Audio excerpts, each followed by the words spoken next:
People wake up in the morning, they begin to think about their problems. Those problems are circuits of memories in the brain. Each one of those memories are connected to people and things at certain times and places. And if the brain is a record of the past, the moment they start their day, they're already thinking in the past. Each one of those memories has an emotion. Emotions are the end product of past experiences. So the moment they recall those memories of their problems, they all of a sudden feel unhappy, they feel sad, they feel pain. Now, how you think and how you feel creates your state of being. So the person's entire state of being when they start their day is in the past. So what does that mean? The familiar past will sooner or later be predictable future. So if you believe that your thoughts have something to do with your destiny, and you can't think greater than how you feel, or feelings have become the means of thinking, by very definition of emotions, you're thinking in the past. And for the most part, you're going to keep creating the same life. So then people grab their cell phone, they check their WhatsApp, they check their text, they check their emails, they check Facebook, they take a picture of their feet, they post it on Facebook, they tweet something, they do Instagram, they check the news, and now they feel really connected to everything that's known in their life. And then they go through a series of routine behaviors.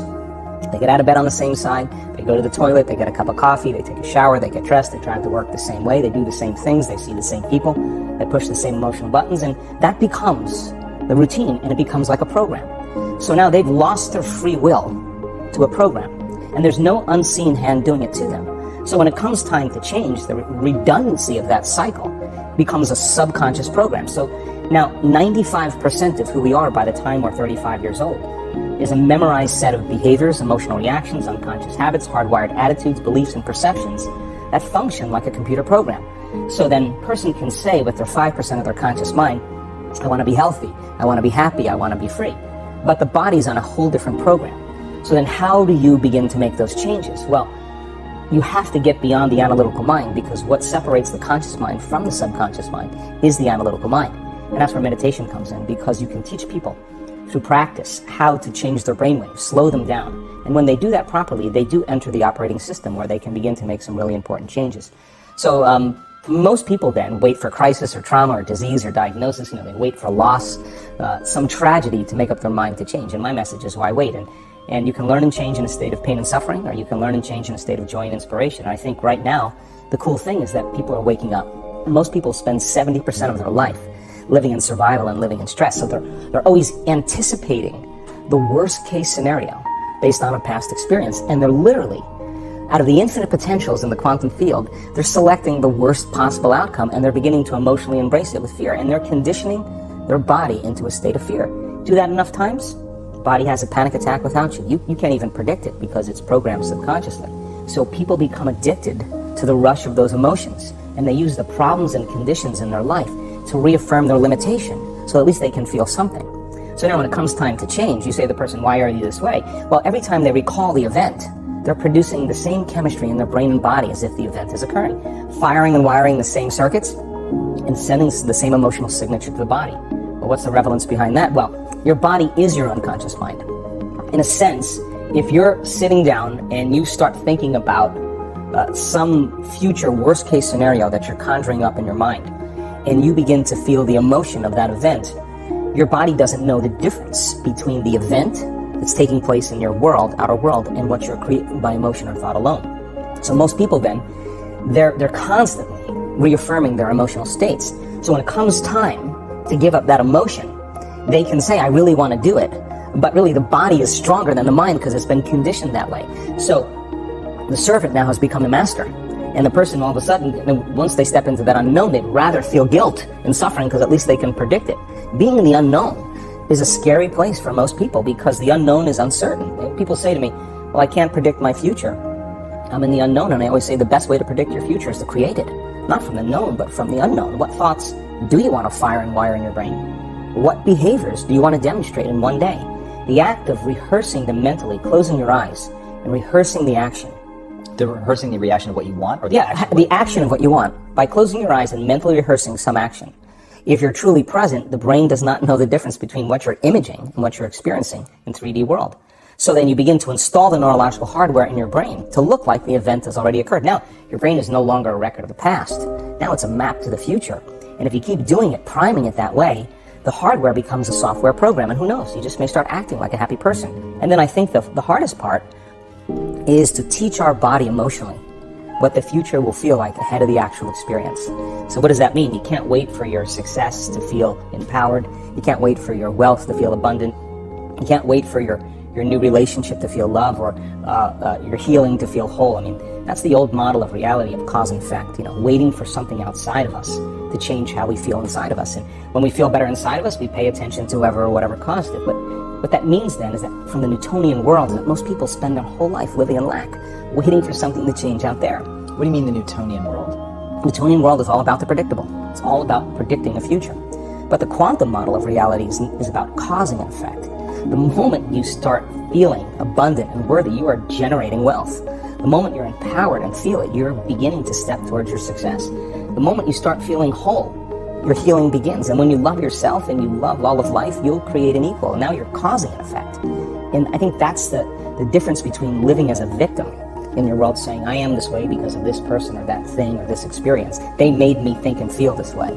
When you switch that around, you become a creator of your world, and you start saying, my thinking and my feeling is changing an outcome in my life. And now that's a whole different game, and we start believing more that we're creators of reality.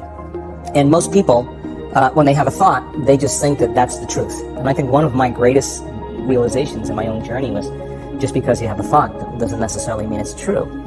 So if you think 60 to 70,000 thoughts in one day, and we do, and 90% of those thoughts are the same thoughts as the day before, and you believe that your thoughts have something to do with your destiny, your life's not going to change very much, because the same thought leads to the same choice leads to the same behavior creates the same experience, and the same experience produces the same emotion. And so then the act of becoming conscious of this process to begin to become more aware of how you think, how you act, and how you feel, it's called metacognition. And so then why is that important? Because the more conscious you become of those unconscious states of mind and body, the less likely you're going to go unconscious during the day, and that thought is not going to slip by your awareness unchecked, because it means to know thyself. The word meditation means to become familiar with. So as you become familiar with the thoughts, the behaviors, and the emotions of the old self, you're retiring that old self. As you fire and wire new thoughts and condition the body into a new emotional state, if you do that enough times, it'll begin to become familiar to you. So it's so important, just like a garden. If you're planting a garden, you got to get rid of the weeds. You got to take the plants from the past year and you got to pull them out. The rocks that sift to the top, they're like our emotional blocks. They have to be removed. The soil has to be tenderized and broken down. We have to make room to plant a new garden. So primarily, we learn the most about ourselves and others when we're uncomfortable. Because the moment you move into that uncomfortable state, normally a program jumps in. When that program jumps in, it's because a person doesn't want to be in the present moment and engage it consciously. If you're not being defined by a vision of the future, then you're left with the old memories of the past, and you will be predictable in your life. And if you wake up in the morning and you're not being defined by a vision of the future, as you see the same people and you go to the same places and you do the exact same thing at the exact same time, it's no longer that your personality is creating your personal reality. Now your personal reality is affecting or creating your personality. Your environment is really controlling how you think and feel unconsciously, because every person, everything, every place, every experience has a neurological network in your brain. Every experience that you have with every person produces an emotion. So some people will use their boss to reaffirm their addiction to judgment. They'll use their enemy to reaffirm their addiction to hatred. They'll use their friends to reaffirm their addiction to suffering. So now they need the outer world to feel something. So to change then is to be greater than your environment, to be greater than the conditions in your world. And the environment is that seductive. So then why is meditation the tool? Well, let's sit down, let's close our eyes. Let's disconnect from your outer environment. So if you're seeing less things, there's less stimulation going to your brain. If you're playing soft music or you have earplugs in, less sensory information coming to your brain, so you're disconnecting from your environment. If you can sit your body down and tell it to stay like an animal, stay right here. I'm going to feed you when we're done. You can get up and check your emails, you can do all your texts, but right now, you're going to sit there and obey me. So then, when you do that properly, and you're not eating anything or smelling anything or tasting anything, you're not up experiencing and feeling anything, you would have to agree with me that you're being defined by a thought, right? So when the body wants to go back to its emotional past, you become aware that your attention is on that emotion, and where you place your attention is where you place your energy. You're siphoning your energy out of the present moment into the past, and you become aware of that. And you settle your body back down in the present moment, because it's saying, well, it's 8 o'clock. You normally get upset because you're in traffic around this time.